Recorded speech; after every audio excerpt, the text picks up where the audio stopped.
Hello everybody and welcome. Well, we finally saw some hot stuff from the KSP2 developers. Shortly after I released my breakdown for Kerbal Space Program 2 patch 4, the developers released their first ever dev chat video on the game's official YouTube channel. So of course we're going to talk about it. We're going to highlight what we learned about the upcoming re-entry heating effects, what other things the developers snuck in there that will surely stoke a lot of speculation, and at the end I want to talk about some general observations I want to share with you. Like I always do, so please consider subscribing if this type of content is your jam. Space Jam? Anyway, let's get started. In the dev chat video, senior graphics engineer Chris Mortensen shows off the current state of the re-entry heating effects. And to be honest, I think they look pretty good. We can see a new part assembly, more on that later, that is engulfed in plasma while entering an atmosphere. Or rather, entering a simulation of an approximate atmosphere, because during the video you can see him change the orientation where the heat is coming from. They go into a bit of technical detail as well, with Mortok explaining that they generate blobs around each part and offset these blobs based on what he calls the heat dynamic calculations. Compared to KSP1, this should make for a smoother, more seamless effect.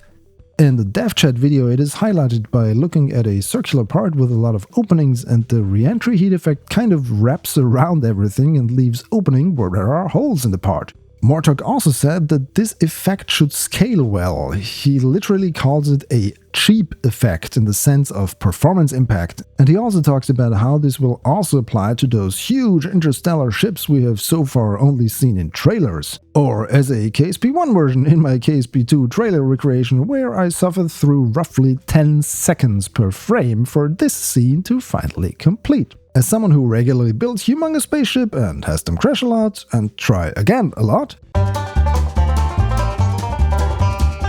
Again.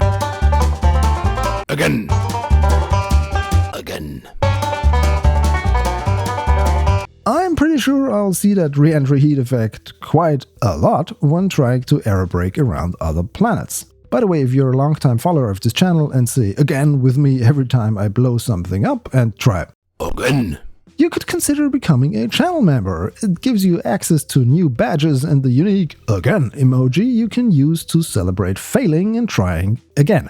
You know, the Kerbal way of doing things.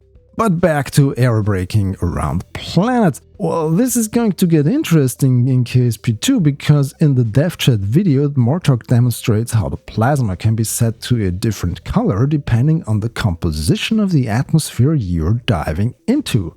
They show off this crazy looking purple plasma. Any chemistry nerds or plasma specialists watching this, please tell us in the comments what an atmosphere would have to be made of to create that type of plasma color on re-entry. I'm dying to know. They further claim that their designer Chris Adderley already has compiled a list of atmospheric compositions for each planet or moon that will have one in KSP2, so expect to see variations on this effect when diving, for instance, into Juna or Eve or Lathe or Joule. Pretty excited for this, to be honest. What we don't find out, unfortunately, is when this is going to be released to the game. Players have been asking for re-entry heating since Kerbal Space Program 2 went into early access back in February, but we still don't have a firm grasp on a date for this. Or for science. Or for any other stuff that was promised. But what we do get is a short glimpse of some other things, and that's what I want to focus in the next part of this video. First up, we can see this mobile crane, with a Kerbal for size. What is it for? We don't know. Can we drive it? Doubtful. I believe this is something that will be used for colonies, or maybe as part of an animation for colony building. We have seen some crane-like structure before in a preview for a Duna colony a couple of years ago. We have also seen these type of road pavement parts. This crane could be used to show how a road part is grabbed and placed next to the previous one, like watching colony construction take place over time and not being instant like place your part and you're done SimCity style. Or maybe I am completely off my rocker here. I don't know. I did enjoy building custom crane contraptions in KSP1, but that was either with robotic parts, which we won't get, or by using mods, which we also really don't have yet. After the crane, we got a closer look at the part Mortok threw into the flames earlier in the video. It appears to be some kind of habitation module that can rotate to simulate gravity. Remember those trailers where we had the rotating elements? Yep, that appears to be the actual part in close-up now. I'm a bit torn on this. On one hand, it is nice to have a ready-made part available that provides a big habitat with gravity.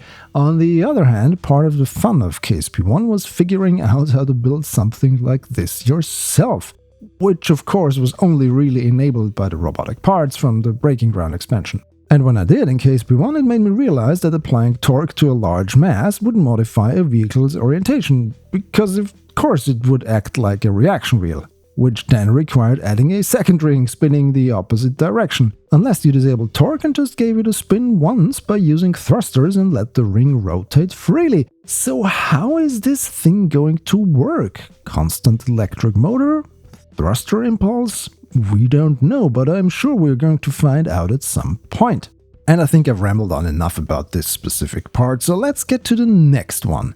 And it's a massive reveal in my opinion. We get a glimpse at mission control. Remember missions in KSP1 where you get some kind of task that you need to accomplish and then get rewarded with science points and funds? Well, look closely, this appears to be the KSP2 equivalent of that. We can see a list of missions on the left-hand side with more details for the selected missions on the right-hand side. It all appears to be quite familiar with the mission description, objectives you need to reach, and the reward you will get for achieving those objectives. The only reward we can see for now is science points, so this here is something that will probably be released together with or after the new science gathering gameplay mechanics. We have heard in the past that money won't be used in Kerbal Space Program 2, so instead the missions could offer up resources as rewards, since we have already heard that you will need specific resources to build certain parts. At the bottom of the mission detail view we can see two buttons, Track Mission and Mission Brief. I'm not sure what the latter will do, because from what we can see here this screen already is the mission brief. But since this is still a work in progress, this is probably all subject to change. If you have been someone that has asked for missions to be included in KSP2, what's your take on this? Are you excited about this feature making a return to the sequel? Let me know in the comments or hop over on my Discord server, link is in the description. Next up we see a bunch of Kerbals. Probably some new face variants they're going to implement into the game, including some different shades of green to the faces of these little guys. Not much else to comment on, unless I have missed something. If so, please let me know. Then we get this mesmerizing view. Basically, we're inside some kind of crater or hole and look up at the sun, or whatever star this is supposed to be. I don't think it's the Mohole, a very peculiar surface feature on the planet Moho, because that is on the North Pole of Moho, where the sun would never shine into it this directly, and also it would be a lot closer, since Moho is the planet closest to the sun, just like Mercury is in real life. One thing I would like to talk about is the reflections of the edges of the craters.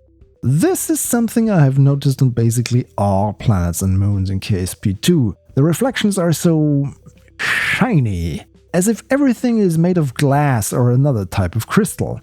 I've been in a lot of canyons and mountainous parts of the world, and I have never seen rock reflect light like that.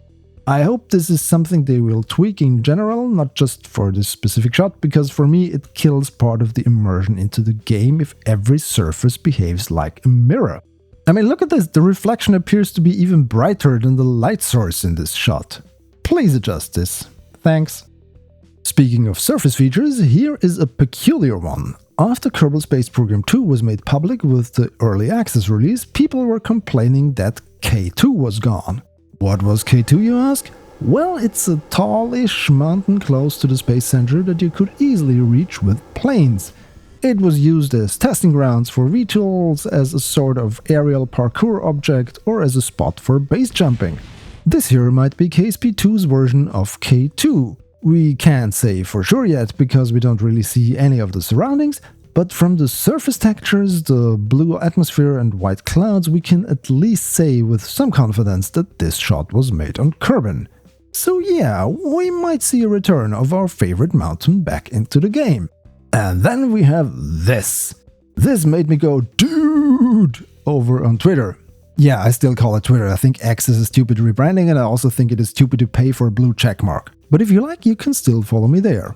Or over on Mastodon, which is a lot nicer in my opinion from the type of audience it attracts. Anyhow, back to this shot here. It is obviously Lathe, the ocean moon around the gas giant Joule, which we can see in the back. What's new are these type of skeleton features arching across the beach. Or maybe it's not a skeleton, but some type of coral growth? I have no idea, but it looks exciting and I was completely blown away the first time I saw it. But it appears that this sentiment is not universal. Fellow KSP YouTube creator Dakites strongly disagrees, and he points out the outdated terrain textures and rather simple 3D models. And objectively, I have to agree with him. The level of detail on the surface as well as the structure is not that great. But then again, it is still a work in progress, and I doubt this was already done with the new terrain rendering system they teased in a dev blog back in March. That blog is also written by Mortok, by the way, the developer who showed us the re-entry effects earlier. In it, he teases a new concurrent binary tree system and also talks about switching the game to a new render pipeline. I would assume that all the graphics, fine-tuning and juicy detail bits will have to wait until that is implemented, so until then, surfaces will look like this. Which I personally still think look great, but then again, I grew up with Atari and the first Nintendo. The blocky Quake 1 3D graphics from 1996 were a revelation to me, so when I see something like this, I do get excited. Younger gamers that started with games that already looked almost like this 10 years ago will probably have less of a wow moment. But as I said, work in progress. And with this I'm going to address a few general points like I announced in the beginning of this video. If you have enjoyed it so far, please remember to subscribe, since doing deep dives into this type of leaks and sneak previews is kind of what I enjoy doing and you viewers seem to like seeing. Also, I would appreciate it a lot if you take a look at the YouTube channel membership options, where you can get access to special badges and custom emoji tailored to this channel. Or if Patreon is more your style, I got a Patreon site as well if you would like to support me over there. Or don't, and just keep watching, that's fine as well. If none of these options are to your liking, let me know why in the comments. I'm new to this monetizing attempt stuff and I'm willing to learn and listen to your feedback. But now, as I said, some general observations. I have to say, I like this new dev chat format. It's straight to the point and not as overproduced as the previous development story episodes. It appears to be more authentic that way, at least to me. Also, I like that they are focusing on one specific element of the development process instead of trying to cram a bunch of stuff in a 15-minute video. That being said, it would have been great if they were able to give us a bit of a timeline glimpse, like when can we expect this? Will it be available before the science update? Will it come together with that? Are missions going to be included in that update? A lot of questions, and I'm a bit afraid that they don't even know the answers themselves yet. This, of course, will once again cause a lot of people to complain about the pace of development and the lack of updates and fixes. I thought about addressing that in a lot more detail here, but I realized this is going to deserve its own video, and I will do one on that very soon. So stay tuned for whenever that will arrive. See, I also don't give you a date for when I will release something. Go and complain on Reddit. If you enjoyed this video, please subscribe to my channel for more and follow me on my social thingies. The links are in the description. Thanks for watching. Goodbye.